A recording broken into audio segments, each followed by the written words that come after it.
All right, let's dive right in. Welcome back, everyone, to another Explainer. Today, we're ripping the lid off America's oldest and, honestly, most notorious unsolved missing persons case.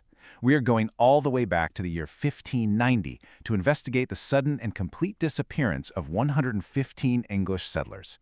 Grab your detective hats because we aren't just looking at this as ancient history, we're treating it as a 400-year-old crime scene. Picture this. Plunge straight into the mystery with me and put yourself in the shoes of Governor John White. You've been stuck in England for 3 agonizingly long years, delayed by a massive naval war with the Spanish Armada. You finally step off your ship onto Roanoke Island, fully expecting to be greeted by your daughter, your granddaughter Virginia Dare, and a thriving, bustling settlement. But instead, total silence. So the ultimate question is, how on earth do 115 men, women, and children just vanish without a trace? To figure that out, let's quickly establish the chronological facts of our crime scene timeline. 1584, the English first arrived to scout the area.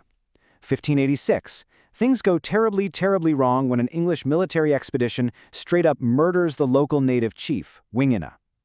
1587, our 115 colonists arrived to set up a permanent settlement, inheriting a remarkably dangerous and hostile environment, and by 1590, the colony is totally abandoned. Now, the biggest clue here is actually what John White didn't find. He didn't find a battlefield. He didn't find a fort burned to the ground. As his own logs point out, the houses were taken down, not destroyed. They were just gone. Meaning, this wasn't some panicked escape in the middle of the night or a massacre. This was a highly organized, planned relocation. They packed up their homes and moved on purpose. They did leave us a couple of breadcrumbs, though. Literally just 2. The only physical clues left at the scene were the letters CRO carved into a tree and the word Croatoan carved into a wooden post. That's the whole shebang. But here is the absolutely crucial detail. There was 0 sign of a distress cross carved above the letters. That was the prearranged signal they were supposed to leave if they were in actual danger. Section 1. Motives for the disappearance. Investigating the why. We know the how was an orderly departure, but what actually pushed these 115 people to completely abandon their newly built home? We're basically looking at 2 primary suspects for the motive. First up, environmental stress.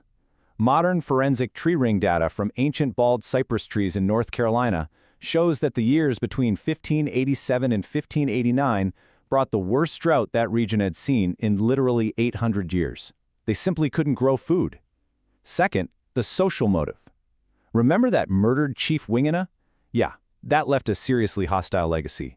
So no food and surrounded by angry neighbors, they had to leave. Section 2. Hoaxes and false leads, the Dare Stones. Listen, in any good investigation, you gotta cut through the noise, right?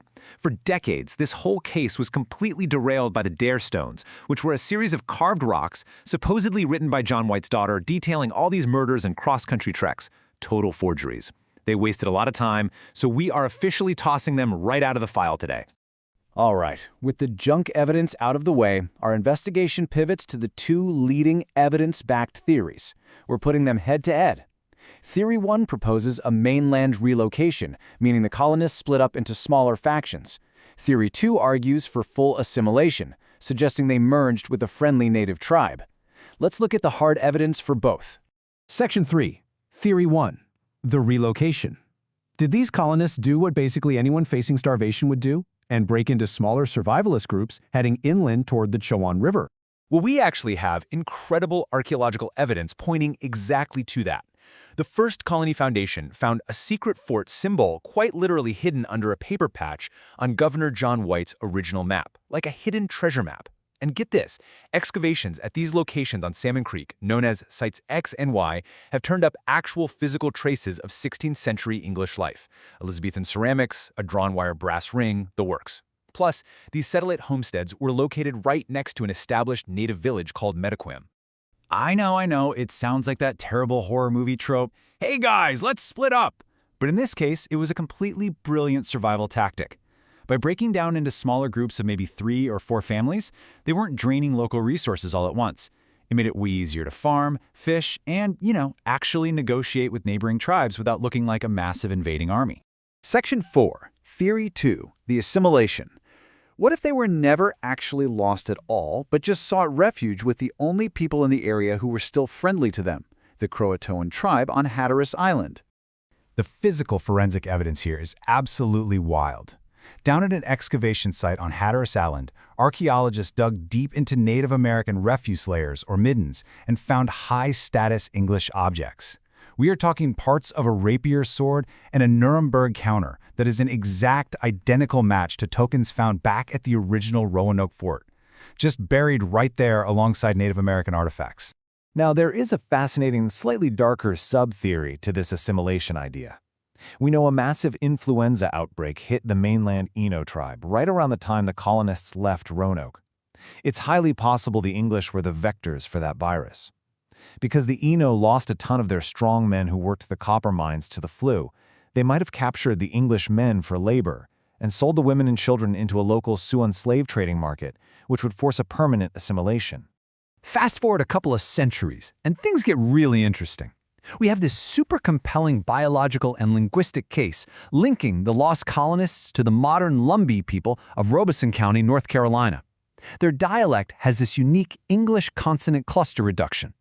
Plus, if you look at historical accounts from the 1700s, people were reporting Native Americans in that specific area with blonde hair and blue eyes who claimed their ancestors could speak out of a book. And the biological data backs this up in a big way. Genetic profiling shows that typical Native American populations have a very high frequency of a specific gene marker called HLA-B40. But the Lumbee people, they have an unusually low frequency of that exact gene. So why does that matter? Because that low frequency is a massive genetic red flag pointing straight to very early European intermingling. Section 5. Case closed. The final verdict. We've combed through the crime scene, the motives, and the forensic theories. The hard evidence, from ancient tree rings to ground-penetrating radar, from brass rings to modern genetic markers, points heavily to adaptation and integration. They didn't just vanish into thin air. There's this quote from archaeologist Scott Dawson that I just love. He says, "They don't know they're lost, so there's no reason to split up. They don't know that no one's coming back." It perfectly captures the irony of this whole story. These people were sent across an ocean to conquer the New World for the British Empire. But at the end of the day, their only shot at surviving the drought and the starvation was to completely ditch that imperial mission and join the native people.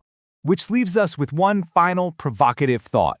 Were the Roanoke colonists ever truly lost, or did history, totally blinded by its own narrative, just refuse to look in the right place? The descendants of Roanoke might not be ghosts fading into the mist.